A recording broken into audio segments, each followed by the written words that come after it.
গাছতলায় কেকে কি খাচ্ছিস রে? কি সুন্দর দেখতে তুলতুলে। আহা, কি মিষ্টি সুবাস ভেসে আসছে। একা একা খাচ্ছিস কেন? আমাকে একটু দে না রে, দে না। কেন তোকে আমি কেক দিব রে? আমার বাবা শহর থেকে কেক এনেছে আমার জন্য। যা যা, তুই এখান থেকে যা তো বাবু। আমার কেকের দিকে অমন ভাবে তাকিয়ে থাকিস না, আমার আবার পেট খারাপ করবে। ও, তার মানে তুই যেটা খাচ্ছিস তার নাম কেক? অমন করছিস কেন মিতা? আমি না তোর বান্ধবী হই। জানিস তো আমি কোনো দিনও কেক খাইনি রে। তোর কেক দেখে যে আমার খুব খেতে ইচ্ছে করছে। দে না মিতা, আর মিতা দে না রে একটু। তুই তো খুব নাচুর বান্ধবী ফুললি। আমি বলেছি না তোকে কেক দিব না। যা তোর মায়ের কাছে গিয়ে কেক খেতে যা। আর একবার যদি কেক চাস তাহলে তোকে ঠাস করে চড় দিব বললাম। আমার মা কোথা থেকে আমাকে কেক কিনে দিবে রে? আমরা যে গরিব। আমি না তোর সাথে প্রতিদিন পুতুল খেলি। তুই তোর খেলার সঙ্গীকে একটু কেক দিবি না বল? কেক যদি কিনে খেতে না পারিস তবে অন্যের কেক দেখে এত লোভ কেন রে তোর? ভিখারির বাচ্চা, এই কেক খেতে চাস তাই না? দাঁড়া, তোকে আমি কেক খাওয়াচ্ছি। নে ভিখারির বাচ্চা, এবার কেক খা। যত ইচ্ছে বসে বসে কেক খা। শখ মিটিয়ে দিয়েছি তাই না বল? এই গরিবগুলোর জন্য কোথাও বসে ভালো মন্দ কিছু খাওয়ার শক্তি নেই। মিতা, তুই এটা কি করলি? আমার মুখে কেক মেখে দিলি। একটু না হয় খেতে চেয়েছিলাম, তাই বলে তুই এমন ব্যবহার করবি আমার সাথে? হায় হায় রে, আমরা গরিব বলে কি সবাই আমাদের যখন তখন অপমান করবে? মিতা, মিতা এমন করবে আমার সাথে? আমি আগে জানলে কখনোই কেক খেতে চাইতাম না।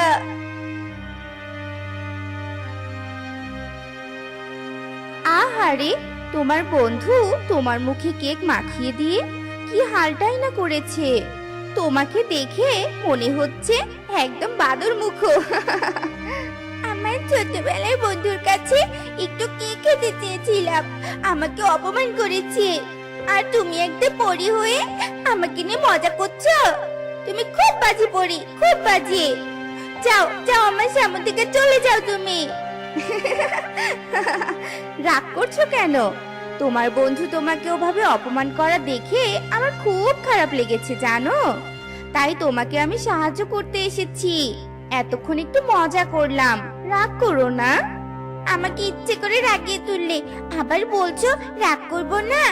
কি সাহায্য করতে এসেছো তুমি আমার? হ্যাঁ, তুমি কি আমাকে কেক বানিয়ে দিতে পারবে ওই ওই মিতার মতো, যাতে আমি মজা করে কেক খেতে পারি?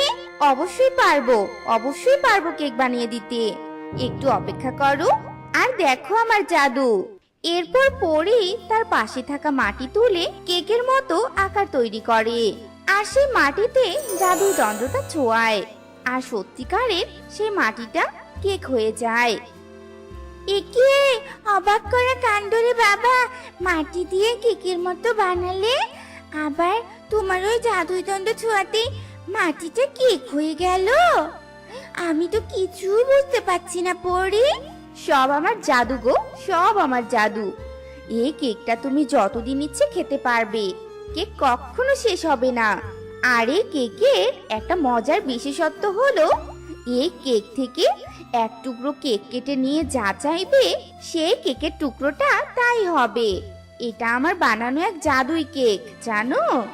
সত্যি? তুমি সত্যি বলছো পরে? তাহলে এক্ষুনি এই কেকটা আমি বাড়িতে নিয়ে যাই, মাকে দেখাতে হবে তো তোমার কাছ থেকে কেমন কেক পেয়েছি আমি। আমি যাই তবে, হ্যাঁ এখন আমি তাহলে বাড়ি যাই।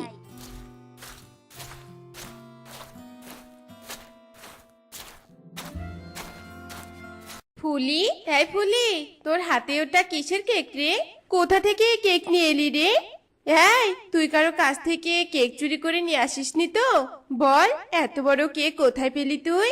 আহা মা, তুমি অযথা ভয় পাচ্ছ। আগে তো আমার কথাটা শুনবে। শোনো, পুরো ঘটনাটা বলছি তোমায়, মনোযোগ দিয়ে শোনো সবটা, তাহলেই তো বুঝতে পারবে।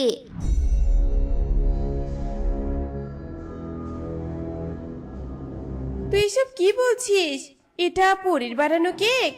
এক টুকরো কেক হাতের মধ্যে কেটে নিয়ে যা চাওয়া যায় তাই পাওয়া যায়? এই পুলি, তুই আবার আমাকে মিথ্যে বলছিস না তো? দেখি, আমি এক টুকরো কেক কেটে নিয়ে পরীক্ষা করে দেখি তো ওই পরী যা বলেছে সব সত্যি কিনা। এই যে এক টুকরো কেক হাতে নিয়েছি, এবার এই যে এক টুকরো কেক, তুই টাকা হয়ে যা তো, দেখি পরীর বানানো কেকের কত শক্তি।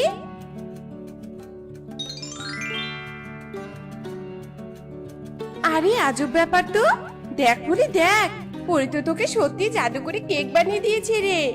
দেখ, আমার হাতের কেকের টুকরোটা কেমন টাকায় পরিণত হয়ে গেল। আবার যে অংশ থেকে কেকটুকু কেটে নিয়েছি ওটা আবার কেক দিয়ে পরিপূর্ণ হয়ে গেছে দেখছি। তাই তো দেখছি মা, পরীর কথা তো সত্যি হয়ে গেল। আর আমাদের কোনো অভাব থাকবে না মা, আর কেউ গরিব বলে আমাদের অপমান করতে পারবে না। হ্যাঁ রে মা, হ্যাঁ, এবার বুঝি সৃষ্টিকর্তা পরীর বানানো কেক দিয়ে আমাদের সুখের দিন ফিরিয়ে দিয়েছে। শোন ফুলি, এই কেকটা তুই ঘরে নিয়ে যা, আর আমি এই টাকা দিয়ে রান্নার জন্য কিছু বাজার করে নিয়ে আসি। কতদিন পর কিছু ভালো মন্দ খেতে পারবো।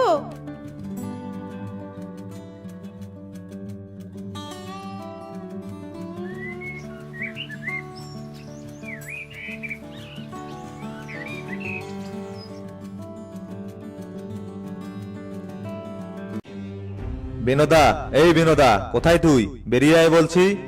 এক সপ্তাহ হলো টাকা ধার নিয়েছিস, তারপর আর টাকা পরিশোধ করার কোনো নামগন্ধ নেই। কিরে বিনোদা, টাকা পরিশোধ করার ভয়ে ঘর বাড়ি ছেড়ে পালিয়েছিস নাকি? বিনোদা, এই বিনোদা।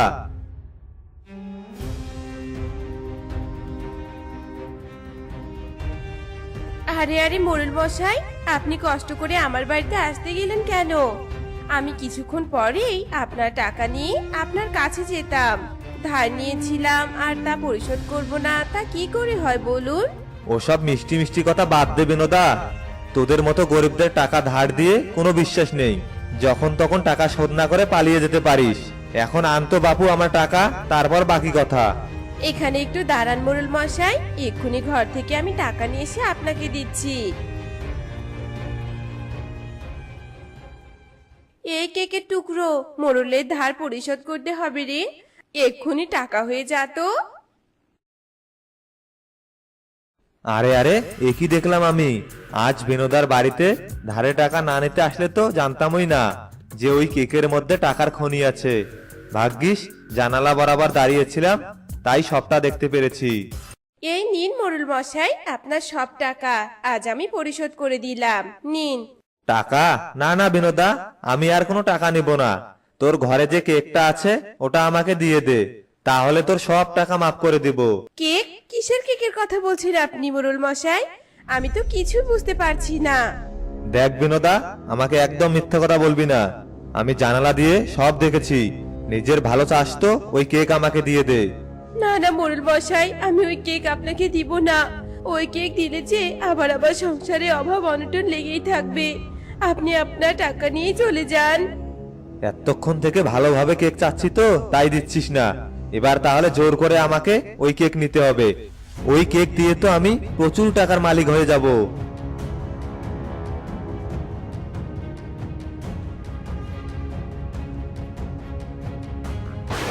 হায় হায়, আমি কেক ছুতে না ছুতেই পাথরে পরিণত হয়ে যাচ্ছি কেন? কে আছো? আমাকে বাঁচাও। বিনোদা, তাড়াতাড়ি আয়। হায় হায় রে, কেকের লোভে পাথর হয়ে যাচ্ছি আমি। হায় হায় রে, আমি নড়তে পারছি না কেন? হায় হায়। মোড়লের একদম উচিত শিক্ষা হয়েছে। গরিবের আমানত কেড়ে নিতে এসেছিল, ঠিক হয়েছে, পাথর হয়ে গেছে। এজন্যই তো সবাই বলে লোভী ব্যক্তির শাস্তি নিশ্চিত। পরীর বানানো কেক এখন আমার ঘরেই থাকবে। থাক মোড়ল বেটা, পাথর হয়েই থাক। আমার হয়েছে যত জ্বালা, সকাল সকাল বাড়ির বাইরে বের হতে না হতেই যত আবর্জনার মুখ দেখতে হয়। কেন যে এসব আবর্জনা আমার চোখের সামনে পড়ে? এই এই তুই কাকে আবর্জনা বলছিস? হ্যাঁ, তুই তো নিজে একটা ডাস্টবিন, আর তুই কিনা আমাকে আবর্জনা বলছিস? শুনি, আমি কি তোকে আমার মুখ দেখতে বলেছি নাকি? হ্যাঁ, তুই চোখ বেঁধে ঘুরতে পাস না? এই খবরদার, তুই আমাকে ডাস্টবিন বলবি না। আমি কি তোর মতো নাকি? হ্যাঁ, যত সব নোংরা আবর্জনা আমার আশেপাশে ঘুরঘুর করে। এভাবেই সকাল সকাল বিলাসী আর বনিতা ঝগড়া করতে থাকে। বিলাসী আর বনিতা সৎ বোন হয়। রাস্তার পাশে মুখোমুখি দুটো বাড়িতে দুজন থাকতো, অথচ দুজনের মধ্যে কোনো বনিবনা ছিল না। ওই শয়তান মেয়ে সকাল সকাল আমায় কতগুলো কথা শোনালো, কত কিছু বললো আমি নাকি আবর্জনা। এবার দেখবে আবর্জনা কাকে বলে। কি কাণ্ড! আমার বাড়ির সামনে এসব ময়লা কে ফেললো? হ্যাঁ, আর এখানে তো দেখছি পচা কলা পাতাও আছে, আর বনিতার তো কলা গাছ আছে। তবে কি বনিতা আমার বাড়ির সামনে এসব ময়লা আবর্জনা ফেলে রেখে গেছে? শয়তান মেয়ে, ওর তো সাহস কম নয়। তবে এবার আমিও দেখাচ্ছি মজা। এ কি, আমার বাড়ির উঠোনে পেয়ারা পাতা? এসব ময়লাগুলো ওই শয়তান বিলাসী নিশ্চয়ই এখানে ফেলে রেখে গেছে, কারণ ওই বিলাসীরই তো পেয়ারা গাছ আছে। না, ওই শয়তান মেয়ের বড্ড বার বেড়েছে। এবার বিলাসীকে কঠিন শাস্তি দিতে হবে। এসব বলে বনিতা নতুন পরিকল্পনা করতে থাকে।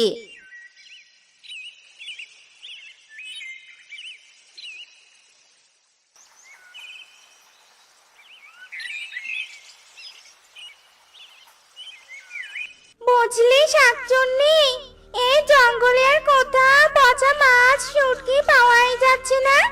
আমার মনে হয় আমাদের লোকালয়ে যাওয়াই ভালো হবে। এটা তুই মন্দ বলিস নি রে পেতনি। আমরা তো পচা মাছ শুটকি খেয়ে বেঁচে আছি। আমরা তো মানুষ ধরে খাই না। তাই চল, আমরা বরং লোকালয়ে গিয়ে কোথাও আশ্রয় নিব, আর মানুষদের ফেলে দেওয়া উচ্ছিষ্ট পচা মাছ শুটকি খেয়ে দিন কাটাবো। এসব বলে পেতনি আর শাকচুন্নি উঠতে থাকে।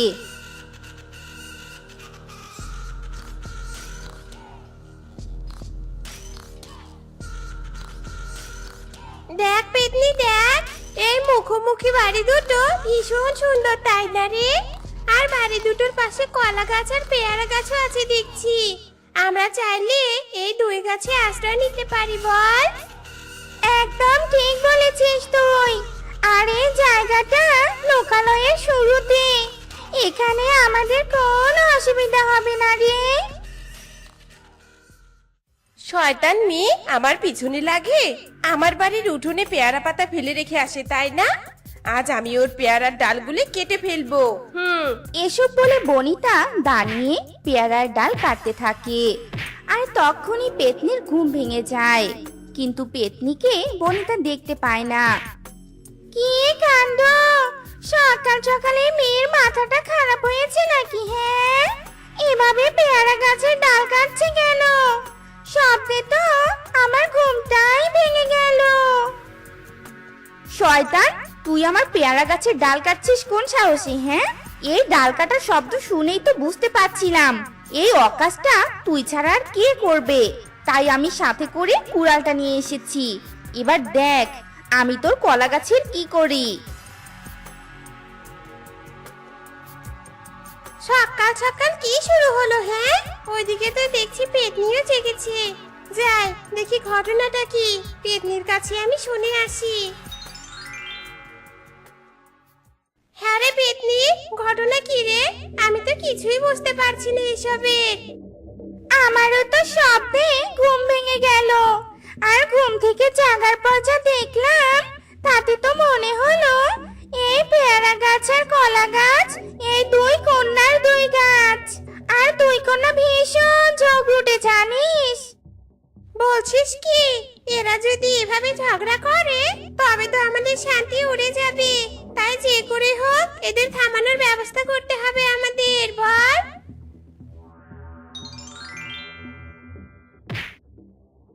এই মুখ ফুড়ে আয়, এটা তুই কি করলি? আমার কলা গাছের মাত্র একটা চারা বের হয়েছিল, আর তুই কিনা সেই চারাটা কেটে দিলি। কেটে দিব না তো কি করব? হ্যাঁ, তুই তো আমার গাছের পেয়ারা ভর্তি ডাল কেটে দিয়েছিলি, আমি কি তবে তোকে ছেড়ে দিব নাকি? হ্যাঁ, তোর তো সাহস কম নয়, আমার কাছে চারা কেটে দিয়ে আবার আমাকে এই কথা শোনাচ্ছিস। আজ আমি এই দা দিয়ে তোর শরীর থেকে মাথাটা আলাদা করে দিব। আমি কি তোকে ছেড়ে দিব নাকি? হ্যাঁ, আমিও এই কুড়াল তোর বুকে বসিয়ে দিব। এই রে পেতনি, এরা তো দুজন দেখছি মারামারি কাটাকাটিও করতে দ্বিধা করছে না। পেতনি, এদের থামাতে হবে রে, থামাতে হবে। নয়তো খারাপ কিছু হয়ে যেতে পারে। শাকচুন্নির কথা শেষ হতে না হতে বনিতা বিলাসীর উপর দাঁত ওলে।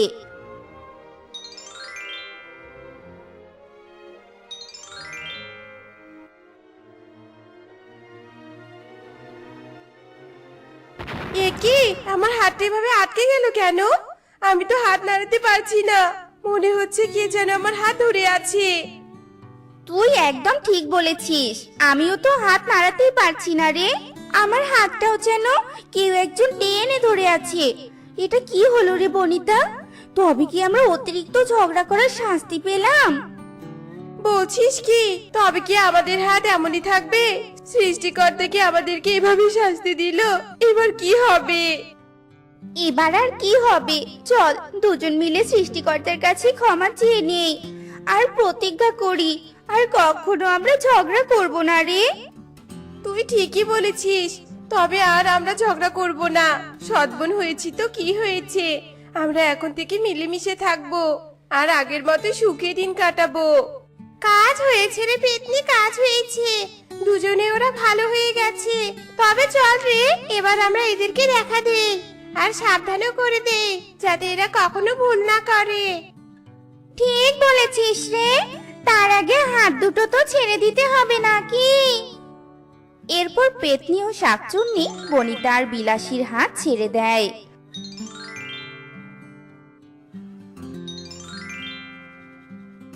আর মুহূর্তেই শাকচুন্নি আর পেতনি বিলাসী আর বনিতার সামনে প্রকট হয়। ভয় পাস না, তোদের মারামারি থামাতে আমরা দুজনে তোদের হাত টেনে ধরেছিলাম। তবে তোরা যে এত তাড়াতাড়ি শুধরে যাবি সেটা আমরা ভাবতেও পারিনি রে। যাই হোক, আমরা তোদের এই পেয়ারা গাছ আর কলা গাছে আশ্রয় নিয়েছি। তবে তোরা যদি আর কখনো ঝগড়াঝাটি করিস তাহলে কিন্তু কঠিন শাস্তি দিব, এই বলে দিলাম। এসব বলে শাকচুন্নি আর পেতনি আবারও অদৃশ্য হয়ে যায়। তো বন্ধুরা, আজকের এই গল্পটি তোমাদের কাছে কেমন লেগেছে তা কমেন্টে জানাতে ভুলো না কিন্তু।